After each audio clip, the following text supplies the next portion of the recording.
We're back out in the lakes again today, and I'm sort of just on a bit of a random wander. I've wanted to come into these parts of the woods for a long time, but I've been updating my website quite a lot the last few days, and I just wanted to be outside for a bit. So I found this little stream, and there's a load of stepping stones. They're like really big boulders, and it's creating quite a nice leading line up to this old building here. It's a bit of a mining area, so it's possibly an old mine building, or it looks quite big, so possibly a farm building as well. It's probably one of the two, I'm not too sure. But there's these rocks here, there's a building there, there's a nice tree there. So I'm just going to wait for the light to come. When the light does come out, it creates some nice shadows and light spots on these rocks here. And then that side of the building is in the light, this side's in the dark. So we've got quite a few light and dark areas. It's just gone behind a cloud now and we've got a softer light, so we'll give that a try as well. I'm also experimenting with the 6-stop filter again. I'm not a big fan of long exposures, but I think with this situation here, we're probably not going to get the blurry flat water.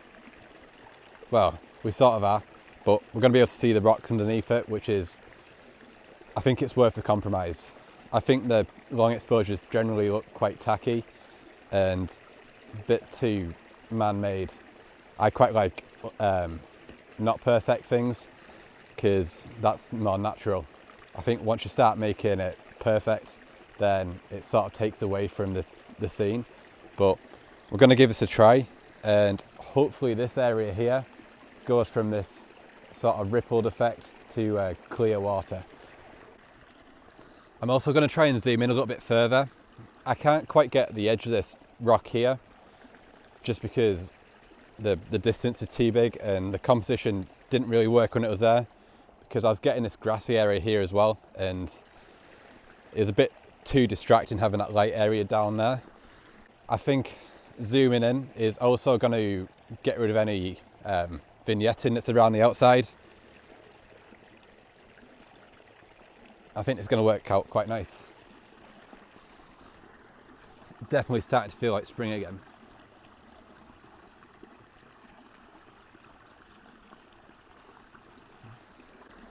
I might just try and move a little bit closer, and then we'll try and get more of this front rock in. So we'll have a complete change around.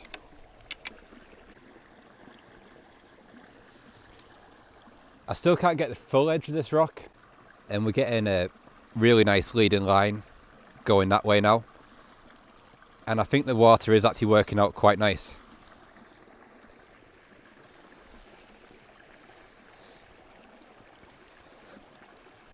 Now, there is also a bridge here, which I like, and I'm wondering if we can get a slightly different composition. We'll go and have a quick look in here.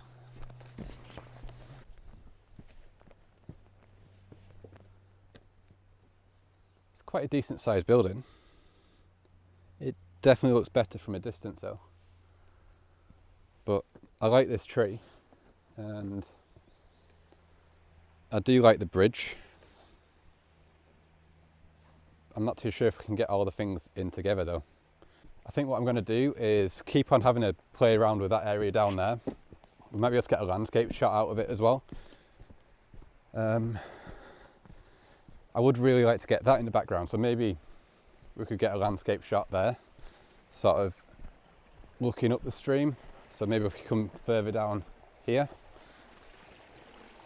then we can get something like that. But then I don't like these branches that stick in them.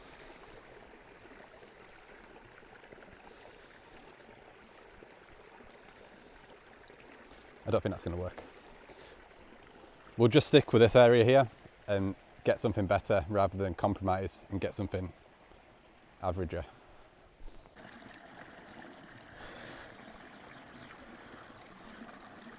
I think I'm happy with what I got there. I think I prefer that last composition, and it's just those small little changes that make a big difference. They probably all look quite similar when I've been putting them on the screen, but it's just the little things that tend to annoy you once you see it on the big screen. Like if there's a little tuft of grass in the bottom corner. I had that in a few pictures, and then just a slight change of composition made it better. And yeah, I think that's just what I like. I've got a feeling I probably offended people that like long exposures before, but if you like doing that kind of thing, go for it. It's just not my scene. I'm not a big fan of perfect. I find perfect kind of boring. I'd rather be a bit rough around the edges. But that's the good thing about photography. It's all personal and you can do what you want. It's your pictures. So I think what I'm going to do is, I quite like the look of that path, but there is one that follows the river up that way. Let's follow the river. Coming up that path wasn't the best choice for photography, although it was a really nice walk. Just follow this stream up, and there's a few small little waterfalls which were nice to listen to.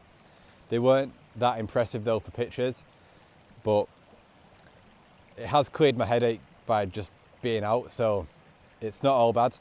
And I've got a feeling, I was quite grumpy in today's video, but I've got a sore head and something in here is making me sneeze. So yeah, the hay fever is coming back. Now, I think what I'm going to do now is, there's a path, or more of a road. There's like a big bridge here.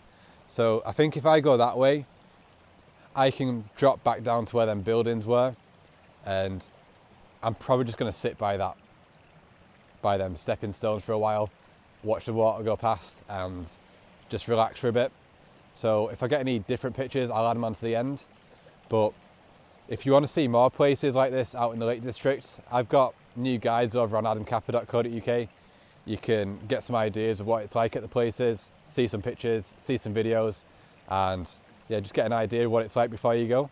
So I'll leave a link to that down in the description and at the end screen. But hope you like the video, and I'll see you in the next one.